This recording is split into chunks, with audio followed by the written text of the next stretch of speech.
माझा आता जनप्रवासात सहवास थोडा जरी असला तरी यातून मला असं वाटतं की इथे जे कोणी मंडळी काम करत आहेत त्यांच्यामध्ये ती कॉम्पिटन्सी आहे आणि पुढची वाटचाल ते फार इफेक्टिव्हली करणार आहेत याच्याबद्दल मनामध्ये कुठलीच मला शंका नाही आहे.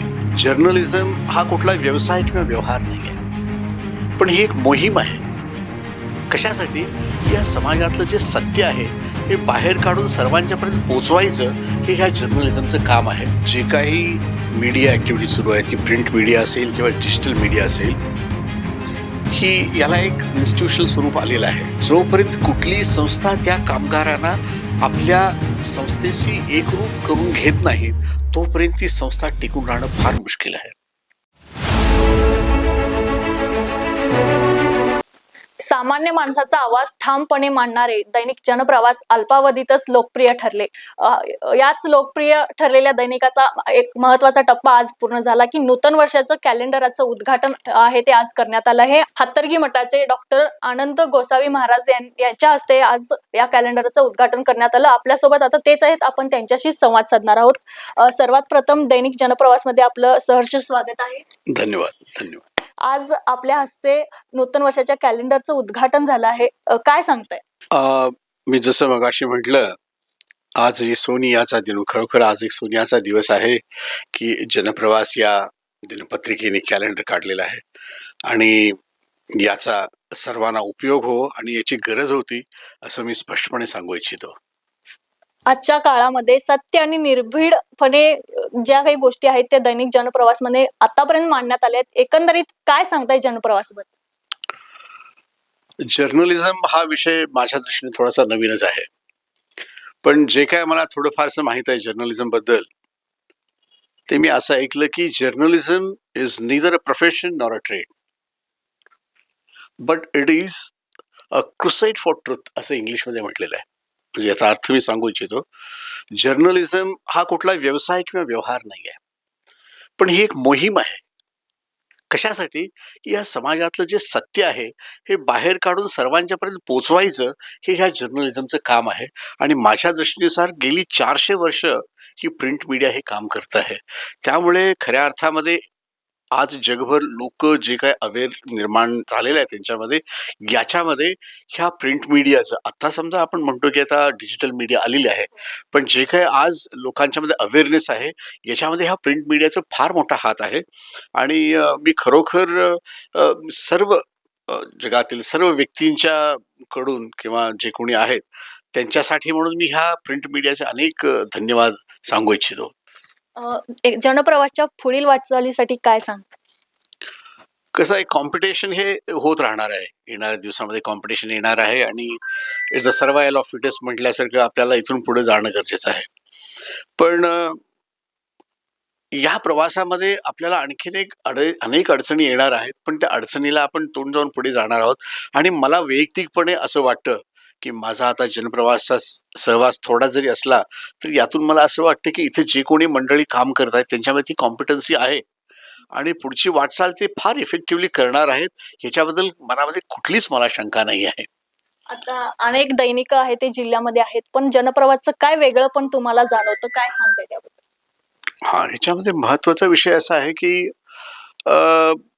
सर्वसामान्यपणे आपण बघतो की या समाजामध्ये बऱ्याचशा ॲक्टिव्हिटीज आजकाल आर्थिक उद्देश ठेवून किंवा काहीतरी मटेरियल बेनिफिट्स हा विषय लक्षात ठेवून ॲक्टिव्हिटीज केल्या जातात किंवा ह्या प्रिंट मीडियाचा किंवा डिजिटल मीडियाचा गैरवापर पण बराचसा होतो आहे.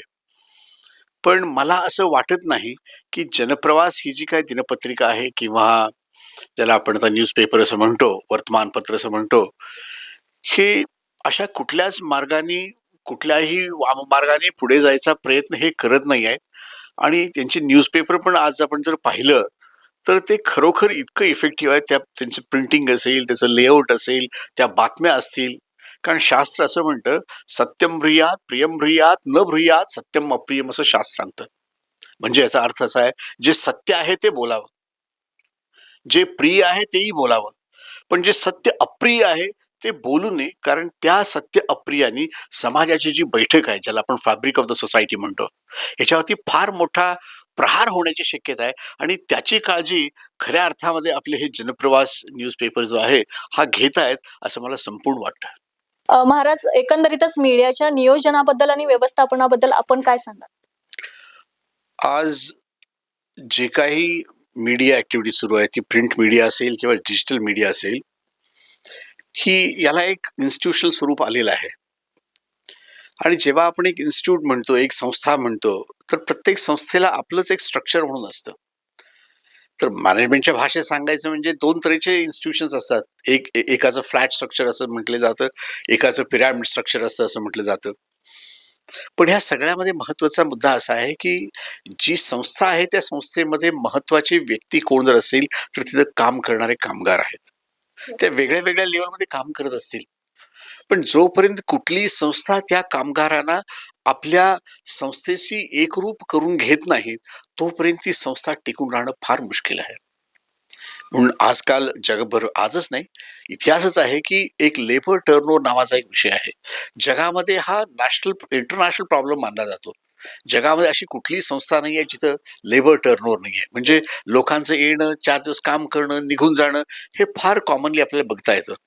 पण जी संस्था या विषयावरती मात करेल आणि एस्पेशली जी मीडिया सारखी संस्था आहे, या संस्थेला हे गरजेचं आहे की या ठिकाणी चांगली लोक काम करत असतील, म्हणजे वर्षोवर्षे, 1 वर्ष, 2 वर्ष, 10 वर्ष, कारण त्यांचा अनुभव जो आहे तो मीडिया हाऊसला फार महत्वाचा आहे. आणि यासाठी हे गरजेचं आहे की अशा संस्था, कार्यकारी मंडळींनी या लोकांच्याकडे संपूर्ण लक्ष दिले पाहिजे.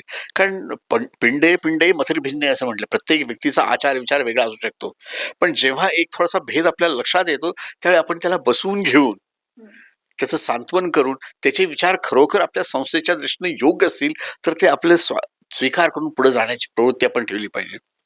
आणखीन एक आता नवीन कन्सेप्ट ह्या प्रपंचामध्ये येऊ लागलेला आहे, मला माहित नाही ते इथं प्रॅक्टिस केलं की जातं.